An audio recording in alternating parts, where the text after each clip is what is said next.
Hey listeners, this is Ben, the Amateur Exegete, and you're listening to episode 25 of Bible Study for Amateurs.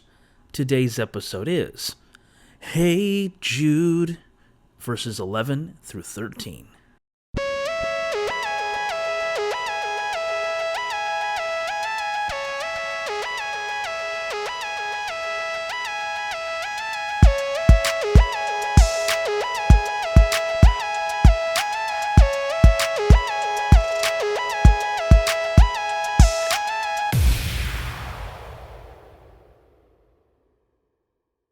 Last time, we looked at Jude verses 8 through 10, verses that advance Jude's diatribe against the intruders of verse 3.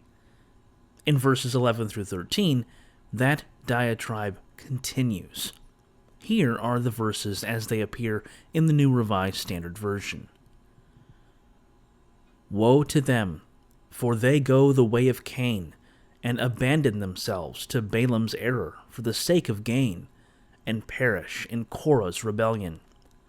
They are blemishes on your love feasts, while they feast with you without fear, feeding themselves.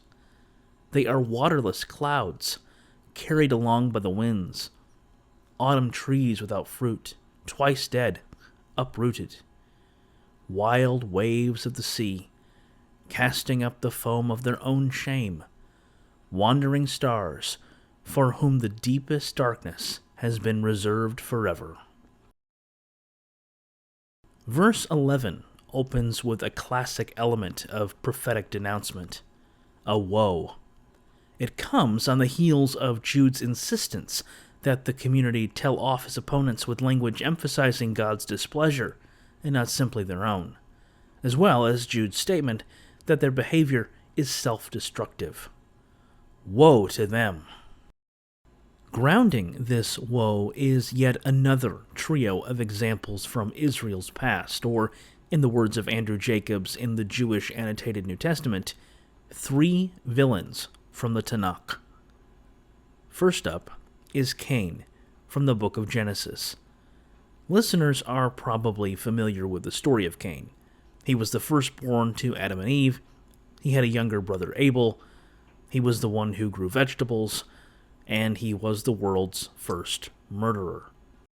Richard Bauckham, in the HarperCollins Study Bible, writes that in Jewish tradition, Cain becomes the first heretic. Jacobs notes that there is a midrash in which Cain is the offspring of Eve and the devil. This tradition is perhaps reflected in texts like 1 John chapter 3, verse 12, which reads, "We must not be like Cain, who was from the evil one, and murdered his brother." Jude does not elaborate, referring instead to the way of Cain. Whatever that is, it ain't great. The next villain he mentions is Balaam. These intruders abandon themselves to Balaam's error for the sake of gain. Balaam first appears in Numbers chapter 22, when Balak, an enemy of wandering Israel, sends for Balaam and asks him to curse Israel before they do to him what they did to people like King Sihon of the Amorites or King Og of Bashan. In the course of the narrative, Balaam has an encounter with God and utters a series of oracles found in Numbers chapters 23 and 24 that do anything but curse Balak's enemy. Numbers chapter 24 verse 10 sums it up nicely. Then Balak's anger was kindled against Balaam, and he struck his hands together. Balak said to Balaam, "I summoned you to curse my enemies, but instead you have blessed them." Balaam seems to be a not-so-terrible guy, so what was his error? Bauckham thinks that Balaam's words led Israel to sin with the women of Moab in Numbers chapter 25. Patrick Tiller, in the New Oxford Annotated Bible, suggests that the error is that Balaam was a prophet for pay. Andrew Jacobs just says that Balaam was a false prophet. Perhaps all three are true. Whatever it meant, it was likely quite clear to Jude's audience. The final villain is Korah, from Numbers chapter 16, a cleverly woven narrative that, as Joanne Hackett observes in her notes for the Book of Numbers in the HarperCollins Study Bible, is comprised of two different stories about rebellion.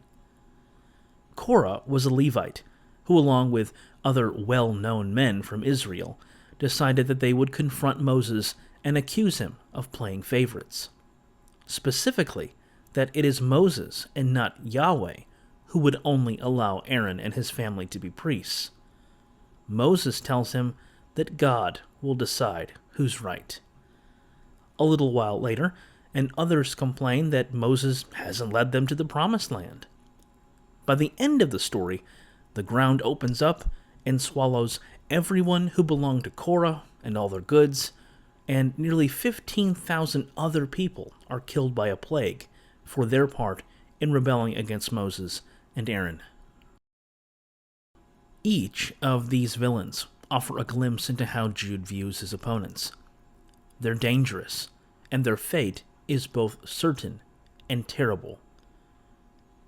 Of verses 12 and 13, Femi Perkins writes in the Fortress Commentary on the Bible, "A catalog of striking images builds to the rhetorical climax, eternal confinement in darkness for such brazen individuals."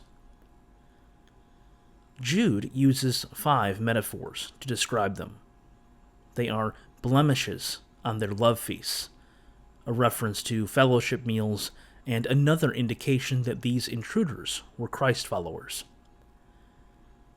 They are waterless clouds who are just carried about by the whims of the wind. They are autumn trees without fruit, good for nothing. They are wild waves of the sea, casting up the foam of their own shame. Finally, they are wandering stars, for whom the deepest darkness has been reserved forever. The Greek phrase underlying wandering stars is one you might recognize: asteres planetae, planets. And here we may have another reference to the apocryphal work of 1 Enoch, for, as Patrick Tiller notes, it is in that non-canonical text that such wandering stars were understood to be disobedient angels. Jude has turned up the volume on his megaphone and is warning his readers of the dangers of these intruders. Should they fail to listen, their fate will be that of the angels mentioned in verse 6, who God has kept in eternal chains in deepest darkness for the judgment of the great day. They've been warned. That's all the time we've got this week. See you next time, and remember, in the words of Richard Elliott Friedman, one does not need to deny what is troubling about the Bible in order to pay respect to what is heartening. Thanks for listening.